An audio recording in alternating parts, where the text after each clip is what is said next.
Alrighty guys, not a good day for Batman fans out there, myself included, because today's episode includes two stories about two separate Batman projects, unrelated to one another other than the fact that they're both DCU projects, or not DCU, DC Studios projects, I should say.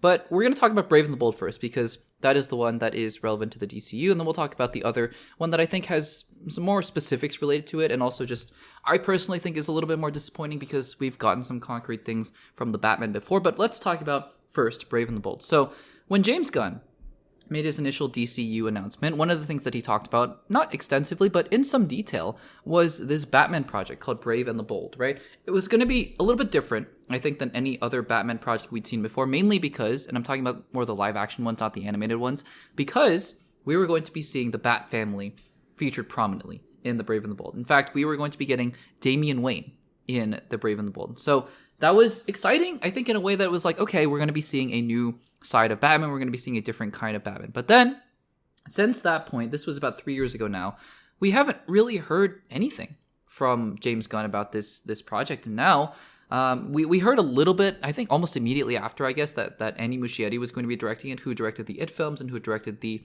Flash movie from the DCEU. And after that, not much of anything. And now, we've gotten a quote here from who basically says Brave and the Bold isn't coming for a long time. So this is the quote here. He says, quote, "I'm now writing a science fiction movie that I would like to do. Batman is a project that's been postponed a bit, so there could be another film before it, possibly that one," referring to the science fiction project, end quote. Okay, so here's the interesting thing. So, and again, I think, main headline here, Brave and the Bold isn't coming for a long time. Probably, I would guess, earliest 2027, if not, I would think 28 or 29, which is, it's a long way away. Here's the interesting thing about this, though, because we've talked about this on the podcast before. James Gunn has said, in DC, the philosophy is, if your script isn't good enough, then we're not greenlighting this project. We're not moving forward with it, right? And I've said before in my video about how the DCU might differ with the MCU. This is one of the biggest differences here, where the MCU is more staking out their overall timeline. And they're like, okay, Black Panther 3 should come here, and Doctor Strange 3 should come here, Shang-Chi 2, when is that ever going to come? Who knows? But DC is like, okay, we're going to be waiting, we're going to be patient with these scripts, and then when they're ready, and we're going to be good to go.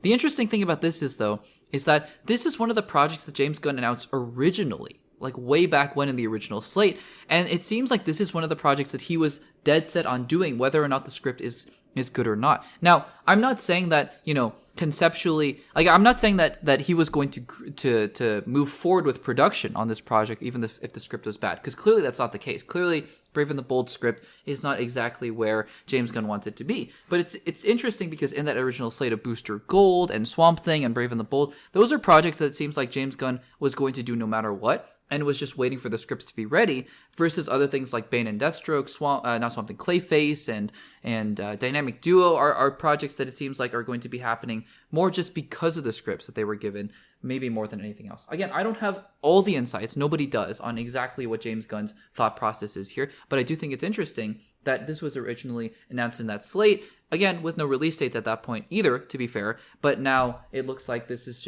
it's going to be one of those things where it was announced a long time ago, and then it's not going to be happening for a while afterwards. Again, this goes back to more, not my concern. This isn't a concern. It's just more a curiosity of how James Gunn is going to factor that into it. Because, let's just say, for example, James Gunn is going to introduce Batman at the end of Creature Commandos. Let's just say. Or at the end of Superman. Maybe that's more likely. In a post-credit scene to Superman, Batman's going to show up.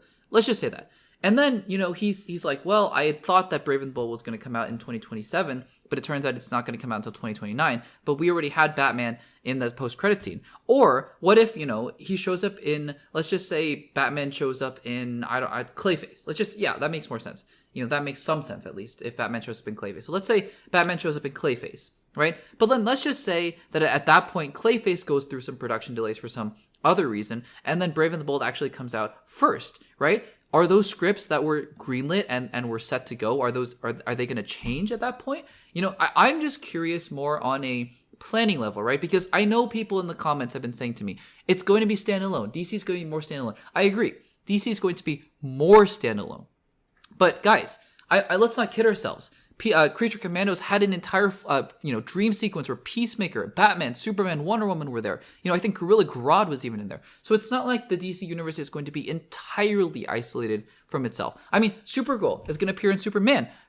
Rick Flag Sr. is going to appear in Superman, Peacemaker, and Creature Commando. So just to say, that the DCU is going to be completely isolated, each project is going to be completely separate, I think is not fair to say, actually, based on what James Gunn has said. So I'm just more curious to see how, if at all, this Brave and the Bold delay is going to affect the rest of the DCU.